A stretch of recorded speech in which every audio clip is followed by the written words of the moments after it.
Le Moyen-Orient vit actuellement une journée de haute tension. De violents affrontements entre Israël et le Hamas continuent de sévir dans la région de Gaza. De manière récurrente, les quartiers généraux des militants sont découverts et soumis à des attaques incessantes tous les 2 jours. En plus de cette agression, Israël entretient une situation tendue avec son voisin du Nord, la Syrie. Récemment, une série de missiles ont été lancés depuis le plateau du Golan vers le territoire israélien, déclenchant une escalade des hostilités. En réponse, Israël a mené des bombardements contre des unités militaires syriennes. Finalement, le Hezbollah a rejoint le conflit entre Israël et la Syrie. Les soldats israéliens ont tendu une embuscade aux militants du Hezbollah à Homs, parvenant à les surprendre avec une attaque musclée. Le manque de préparation a conduit les militants à subir une défaite retentissante.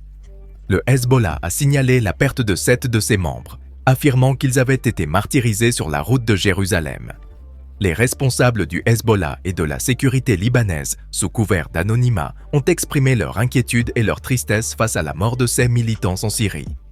Le Hezbollah, qui combat aux côtés du gouvernement syrien dans le pays, cherche à faire pencher la balance des forces en sa faveur dans le conflit qui dure depuis 12 ans dans la région. L'armée israélienne a rapporté plus tard que la ville d'Eilat sur la mer Rouge avait été attaquée depuis la Syrie. Une attaque de drone a touché une école à Eilat, un port très fréquenté et une destination touristique. Israël a répondu, attribuant l'attaque à un groupe non identifié en Syrie, en lançant une contre-attaque avec des tirs intenses. Les forces de défense israéliennes ont tenu le régime syrien pour responsable de toute activité terroriste provenant de son territoire, garantissant qu'il répondrait à toute agression. Des images diffusées sur les réseaux sociaux montraient de la fumée s'élevant de l'impact dans la ville d'Eilat. Israël avait précédemment annoncé l'interception de 2 missiles tirés dans cette ville. De plus, les forces soutenues par l'Iran au Yémen ont revendiqué la responsabilité de plusieurs attaques contre Israël. Les affrontements persistent à la frontière israélo-libanaise. Les forces de défense israéliennes ont signalé l'arrivée de 3 avions en provenance du Liban. L'un d'eux a été intercepté tandis que les 2 autres se sont écrasés au nord, faisant 3 soldats israéliens grièvement blessés. Les jours précédents, 2 soldats avaient également été blessés après l'impact d'un missile anti-char à Menara, dans le nord d'Israël, après l'entrée d'un avion en provenance du Liban. En réponse, Israël a attaqué des cibles du Hezbollah. De son côté, le Hezbollah a affirmé avoir attaqué les forces israéliennes avec des missiles et des drones dans plusieurs zones du nord d'Israël.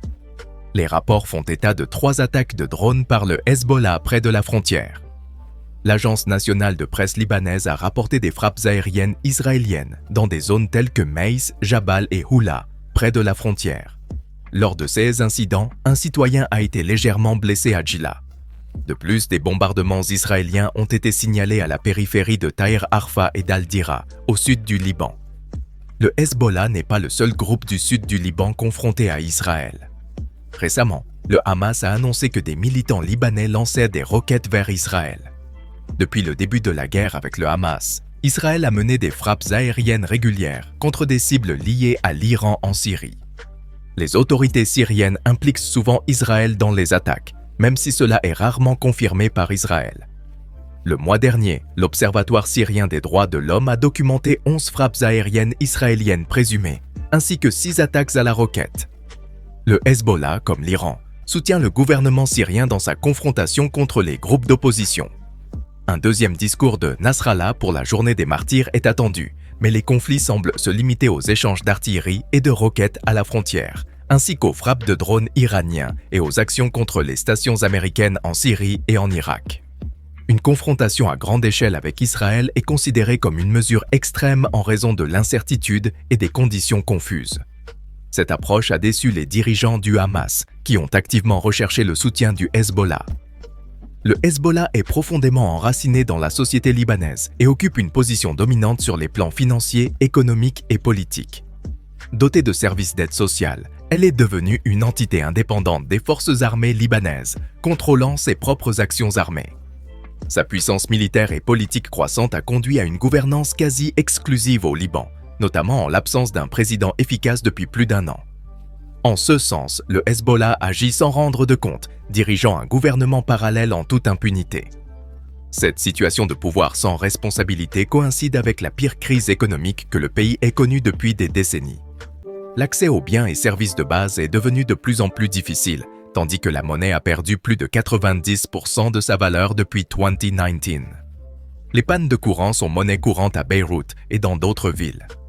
Nasrallah a évité de mentionner la détérioration des conditions économiques, politiques et sécuritaires, ignorant les manifestations et les grèves qui touchent le pays.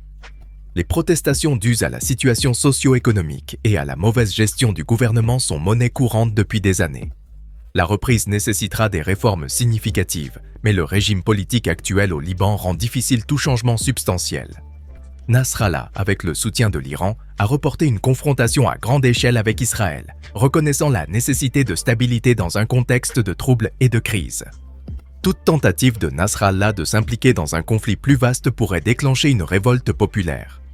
Bien qu'elle soit sous l'influence du Hezbollah, la population libanaise n'est pas disposée à affronter une guerre formelle.